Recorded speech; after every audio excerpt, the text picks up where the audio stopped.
রাধারানীদের বাড়িতে কত টাকা দরে কাপড় বিক্রি করতো?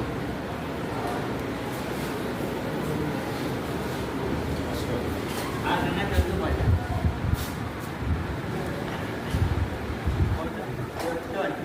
আনা 14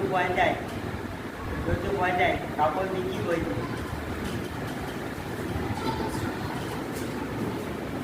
রাধারানী কেন বনফুলের মালা বিক্রি করতে গেছে?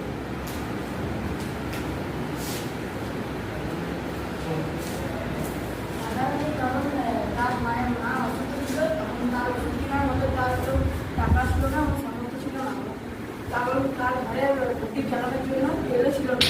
সেই জন্য বনফুলের মালা বিক্রি করে যে টাকা পাবে সে তার মায়ের জন্য ওষুধ কিনে না আনবে, এমন প্রদীপ জ্বালানোর জন্য তেল আনবে।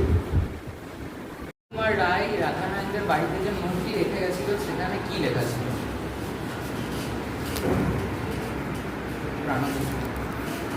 রুক্মিণী কুমার রায় রাধারানীদের বাড়িতে একটি নোট রেখে গিয়েছিল যেখানে তার নিজস্ব নাম এবং তার বাড়ির ঠিকানা দেওয়া ছিল। তার সঙ্গে আরেকটা লেখা ছিল। সেখানে রাধারানীর নাম আবার লেখা ছিল। রুক্মিণী কুমার রায় এবং রাধারানীর নাম উভয়ের নামই লেখা ছিল। রাধারানী বারবার কেন কাঁটায় কাঁদছিল, মানে পড়িতে কেন? ও কাঁটায় কেঁদে গেছে, কে তার হাত ধরেছিল?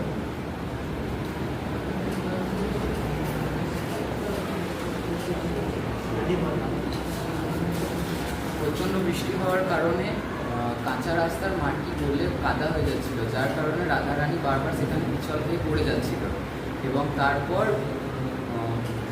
এক পথচারী তার সাহায্য করতে আসে তার কাছে, যার নাম ছিল রুক্মিণী কুমার রায়। প্রাচীন যুগের কোন ভাষাকে আত্মনির্ভরশীল ভাষা বলা হয়েছে? সংস্কৃত ভাষা। কেন বলা হয়েছে?